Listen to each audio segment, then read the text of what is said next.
د موټ وهلو تاوانونه.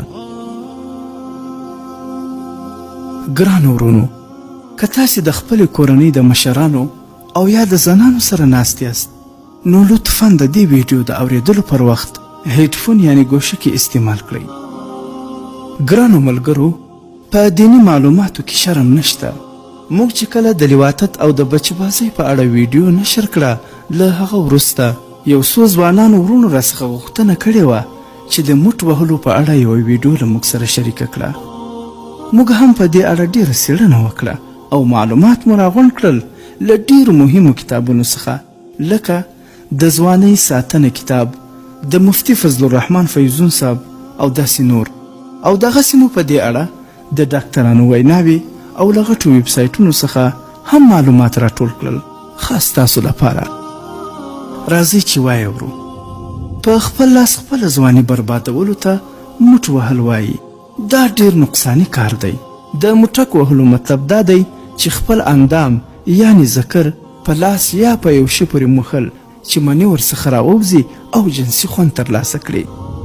ډېر ځوانان د ځوانۍ په پیل کې په دې مردار عادت اخته کیږي چې اکثره یې نن سبا د لسو فلمونو د کتلو په وجه په موټ وهلو اخته وي او خپل د بدن قیمتي جوهر په دې ډول سره له منځه وړي او د ټول عمر ناروغي خپل ځان ته راولي. موټ وهل د تناسلي اندام یعنی د ذکر رګونه او پلې کمزوري کوي او ذکر یوې خواته کوږ شي، بیا هغسې نه لکېږي یعنی نه درېږي لکه پخوا او نه هم هغه جوش او جذبه پکې پاته وي. دا ډېر خراب عادت دی او تر حده زیات تاوانونه لري. که چیرې دا عادت ژر پرې نه ښودل شي، نو ډېر ژر د ځوان مردانه جوهر ختمیږي او په آینده کې د خپلې ښځې سره د کوروالي کولو لایق نه وي، ځکه چې ذکر یې نری، کمزوری او کوږ شي. رګونه یې دورایه معلومیږي، تک شنه راختلي وي. د واده کولو وروسته ماینه د موټ وهونکي ځوان څخه بلکل مطمئنه او خوشحاله نه وي. ځوان ناکامه او ناامیده وي. د کوروالي اهلیت یې د لاسه ورکړی وي، آخر پای مایوسي غلبه پر وکړي. حالانکه په دې کې د ذکر هیڅ قصور نه وي، صرف په هغه کې منی نه وي. مثال لکه یو ښایسته ګران بیه قیمتي موبایل چې په هغه کې چارج نه وي، نو د هیڅ کار هم نه دی. ځوان هم دغسې چې منی او مردانه طاقت ونه لري، هغه ځوان هم لکه ښځه داسې وي. او د ځوان ذکر بیکاره او کمزوری ځکه وي چې ځوان یې منی په خپل لاس ضایع کړی وي او د ډېرې خرابۍ په وجه د ذکر رګونه شنه راختلي وي. آخر هغه رګونه د یو قسم اوبو ډک شي او ذکر لکېدو یعنی درېدو ته نه پرېږدي، سړی نامرده شي. ګرانو ملګرو، په قرآن پاک او په حدیثو مبارکو کې چې د موټ وهلو په اړه کوم معلومات شته، هغه هم دا اوس په بله ویډیو کې در سره شریکوو، د همدې حکایات مصنوي شریف پر پاڼه. راځئ چې اوس واورو د موټ وهلو بدني نقصانونه چې بدن ته څومره تاوان رسوي. موټ وهل دماغي ناروغۍ پیدا کوي. څوک چې موټ وهي د هغه حافظه دومره کمزوري شي چې هره خبره یې ژر د یاده وځي. د ازادۍ ځواک، د پریکړې ځواک او پر خپل ځان باور ختم شي. ډیر ډارن او بې زړه ځینې جوړ شي. موټ وهونکی په هره کیسه او هر کار کې شرم محسوسوي. زړه یې نه غواړي چې له کورنۍ او نورو ملګرو سره ټوکې ټکالې، خندا او تګ راتګ وکړي. د موټ وهونکي ذهن له شکونو او اندېښنو ډک وي. کوچنۍ خبره ورته ډېره لویه ښکاري او مایوسي یې زیاته شي. د داسې ځوان چې موټ وهي مخ یې ژړېږي، د مخ روب یې ختمیږي، قدرتي ځلا او نور یې د مخ څخه لرې کیږي، د مخ پوست یې مړ کیږي او د سترګو شاوخواته تورې حلقې پیدا کیږي. د موټ وهونکي بدن هر وخت سستی محسوسوي. داسې خلک هر وخت پروته خوب خوښوي، هیڅ کار یې زړه نه غواړي. انسان چې سست شي، پروت وي، آخر ټک ځینې جوړ شي. د وزن په کمیدو سره آخر د هډوکو یو شکل معلومیږي. په ځوانۍ کې د سپینګیروالي حالت ورباندې راځي. د وینې د کمښت له کبله د کار پر وخت د ده پښې او لاسونه ریږدي. که ناست وي بیا ولاړ شي، پر سترګو یې تیاره راځي، هاضمه یې کمزوره شي، د نس د بادونو یا د قبض ناروغ شي. د بولو کولو څخه وروسته هم څاڅکې را روان وي او داسې نه وچیږي. د تګ راتګ یا کار کولو سره د زړه درزا تیزیږي او غصه یې هم زیاتیږي. ځوان وي مګر د هیرې ناروغي ورپېښه شي. د زده کوونکو په زده کړه کې موټ وهل یو لوی خنډ جوړ شي. سبق په مشکل سره یادوي او ژر یې هیریږي. ذهني کار کول یې زړه نه غواړي. موټ وهل د جریان ناروغي پیدا کوي.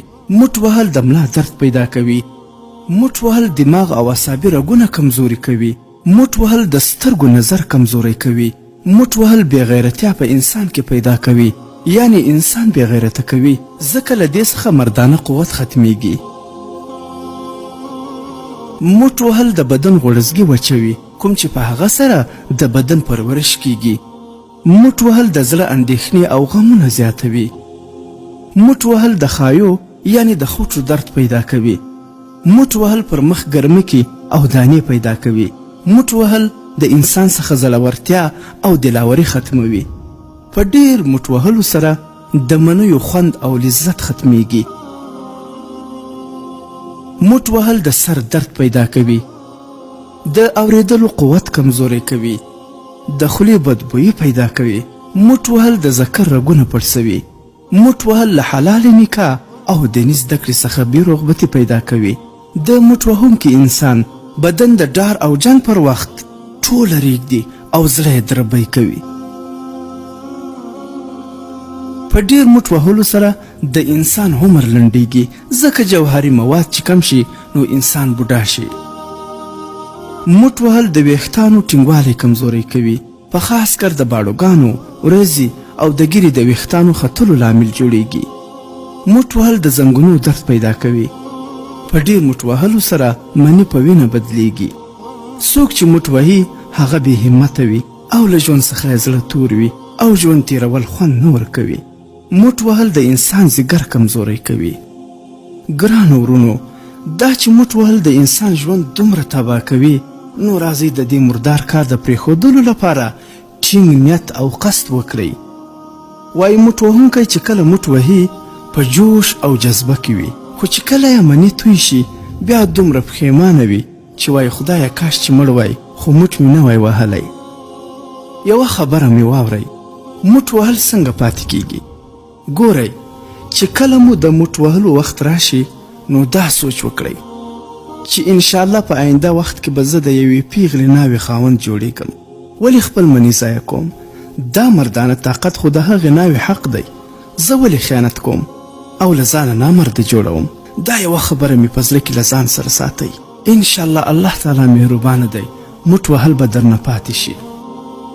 او علاج یې دا دی، دا کومې ناروغۍ چې په بدن کې د موټ وهلو څخه پیدا شي په یوه پایکټ ګولۍ سره نه ختمیږي. د ذکر د جوړېدو او غوړولو مرهمونه شته. دلته خبره یوازې د ذکر د خرابۍ نه ده، بلکې ماغزه، اعصاب، زنګونونه، پښتورګي او مثانه او دغسې نور تاوانونه چې تاسې واورېدل دا ټول په خطره کې وي. نو د خدای پر لحاظ په علاج کولو کې شرم مه کوئ چې وخت تیر شي بیا به ارمانونه کوئ. ځوانان د واده څخه مخکې لا د ځان غم وخورئ او د مردانه کمزوري ډاکټر ته او د معدې ډاکټر ته او د اعصابو ډاکټر ته او د پښتورګو ډاکټر ته مراجعه وکړئ. انشاءالله چې تاسو همت وکړئ علاج به یې وشي. الله تعالی دې زموږ ځوانان ورونه له دې بد مرض څخه نور وساتي.